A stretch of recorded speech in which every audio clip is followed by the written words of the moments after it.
Hello everybody, welcome back to my channel.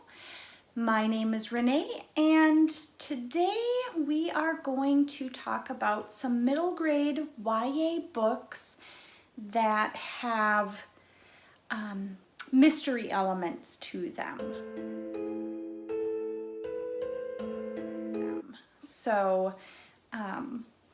And I've got my little Boogs shirt that I got from Piper and Ivy. They are the best shirts that I've ever received from a company that I never heard of before. I now own probably 10 of their shirts. They are really soft. They have book themes, they have be kind themes, they have plant themes. They're very nice. I really suggest that you check them out. I'll leave the link below. And today for our mystery, this is kind of ending. I don't know if I'll do another video before the end of October. Maybe I'll do one that is based around Halloween time, but I have my little Hocus Pocus candle lit back here.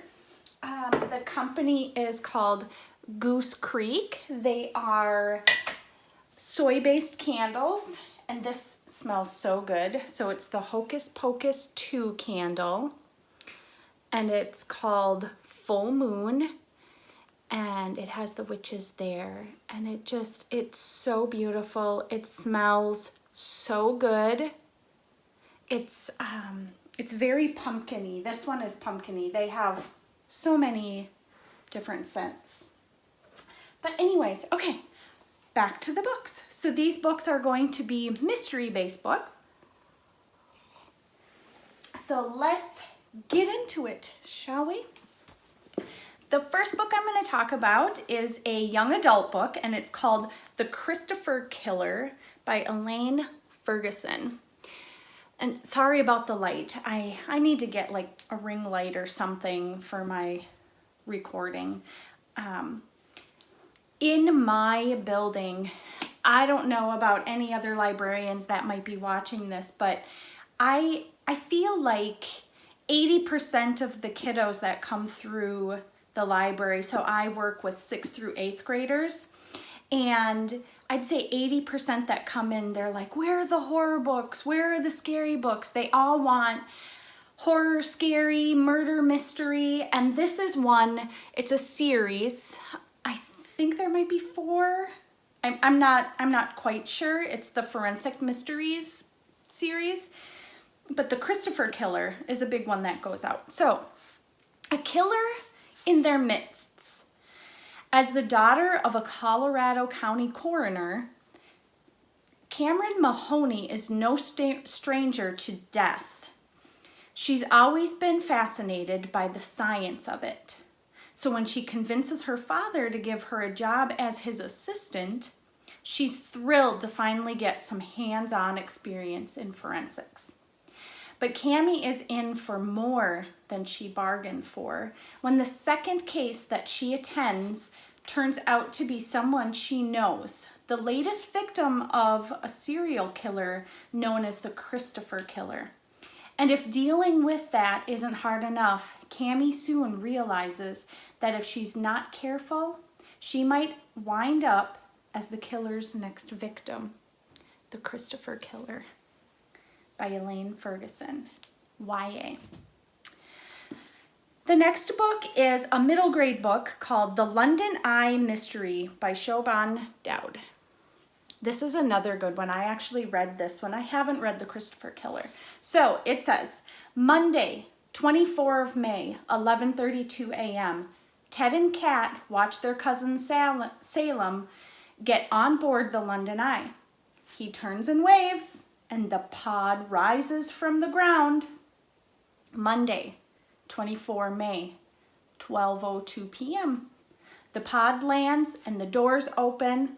People exit in all shapes and sizes. But where is Salem? He disappeared. So in that half an hour, 30 minutes, they watched their cousin get on the London Eye, which is a huge Ferris wheel, but never come off. So give this one a try. It's really good. I didn't see the ending coming. Oh, by the way, pardon my makeup or my hair. Today, it's Red Ribbon Week at our school, and today was Decades Day, so I dressed up in the 80s. So I'll insert a clip, a picture of me today. So I just have kind of like crimped and teased hair. I had my hair up, so it's all a mess. Okay, Behind the Bookcase by Mark Steensland. This looks really good. I've heard other people on BookTube read it and have enjoyed it. It says, spending the summer at her grandmother's house is the last thing Sarah wants to do, especially now that Grandma Winnie has died. But she has no choice. Her parents have to fix the place up before they can sell it, and Sarah and her brother, Billy, have to help. But the boring work turns into a spooky mystery when Sarah finds an unfinished letter her grandmother wrote. Strange things are happening behind the bookcase. Sounds good. Oh, details inside. Unspoken by Sarah Reese Brennan. Okay. I have not read this. It's a young adult. Cammie Glass loves someone she's never met. A boy she's talked to in her head ever since she was born. She wasn't silent about her imaginary friend during her childhood and is thus, I have my glasses on now. I'll take them off because it's that reflection. Sorry. I had to go check on the dog. She wasn't silent about her imaginary friend during her childhood and is thus a bit of an outsider in her sleepy English town of Surrey in the Vale. Still, Cammie hasn't suffered too much from not fitting in. She has a best friend, runs the school newspaper, and is only occasionally caught talking to herself. Me every day. Her life is in order, just the way she likes it, despite the voice in her head. But all that changes when the Lindburns return. The Lindburn family has owned the spectacular and sinister manor that overlooks Surrey in the Vale for centuries. The mysterious twin sisters who abandoned their ancestral home a generation ago are back, along with their teenage sons, Jared and Ash, one of whom is eerily familiar to Cammie. Cammie is not one to shy away from the unknown. In fact, she's determined to find answers for all the questions Surrey in the Vale is suddenly posing. Who is responsible for the bloody deeds in the depths of the woods? What is her own mother hiding? And now that her imaginary friend has become a real boy, does she still love him? Does she hate him? Can she trust him? This sounds really good. Okay. Unspoken by Sarah Reese Brennan. Okay. This is a new book to our library. It's called The Best Liars in Riverview by Lynn Thompson. There's a cool little campfire on the back. Okay, let's see here.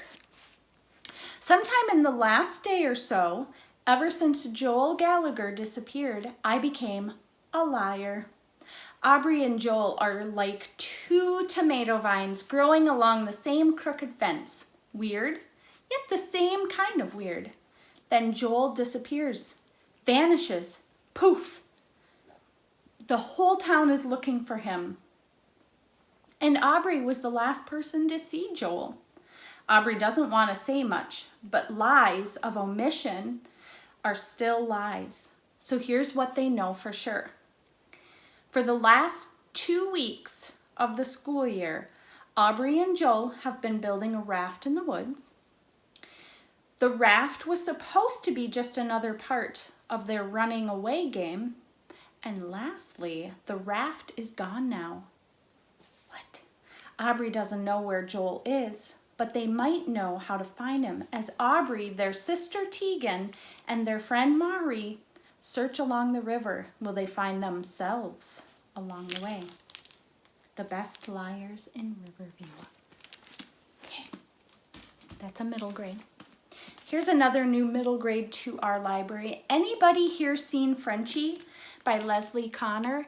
So Leslie Connor also wrote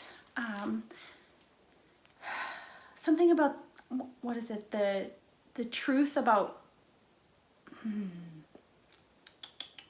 shoot, what is it? Dang it.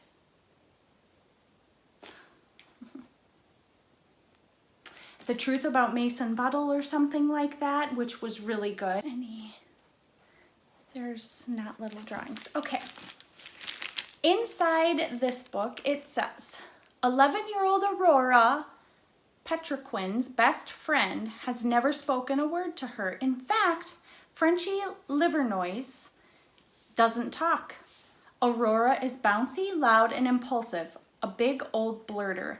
Making friends has never come easy for her. But when Frenchie, who is autistic, silently chose Aurora as his person back in 3rd grade, she was all in. In fact, she chose him back. They make a good team, sharing their love of the natural world in coastal Maine. In the woods, Aurora and Frenchie encounter a piebald deer, a rare creature with a coat like a patchwork quilt. The piebald is alluring and mysterious. Whenever it appears, Aurora feels compelled to follow. At school, Aurora looks out for Frenchie, who has been her classmate until this year. One morning, Frenchie doesn't make it to his classroom. Aurora feels she's to blame. The entire town begins to search, and everyone wonders, how is it possible that nobody has seen Frenchie?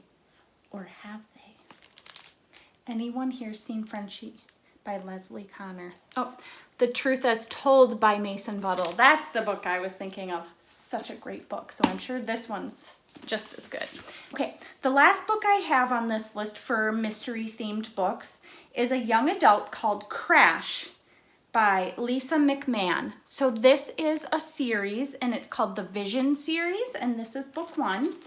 And it is about Jules lives with her family above their restaurant, which means she smells like pizza most of the time, and drives their, I'm sorry, it's just like really weird to see, and drives their double meatball shaped food truck to school. It's not a recipe for popularity, but she can handle that. What she can't handle is the vision. Over and over, Jules sees a careening truck hit a building and explode, and 9 body bags in the snow. She has no idea why this is happening to her, or if she's just going crazy. It hardly matters because the vision is everywhere, on billboards, television screens, windows, and she's the only one who can see it. But it's not until the vision starts coming more frequently and revealing more clues that Jules knows what she has to do. Because now she can see the face in one of the body bags, and it's someone she knows. Someone she's been in love with for as long as she can remember. I've got chills. I couldn't imagine. Crash by Lisa Mcmahon, young adult book. All right, everybody, that's going to conclude my list of a few middle grade YA books that are mystery books. And I hope some of these books interest you and you read them and you like them. Otherwise, have you read some of these? Let me know what you thought of them. Thank you for tuning in, and we'll catch you in the next video.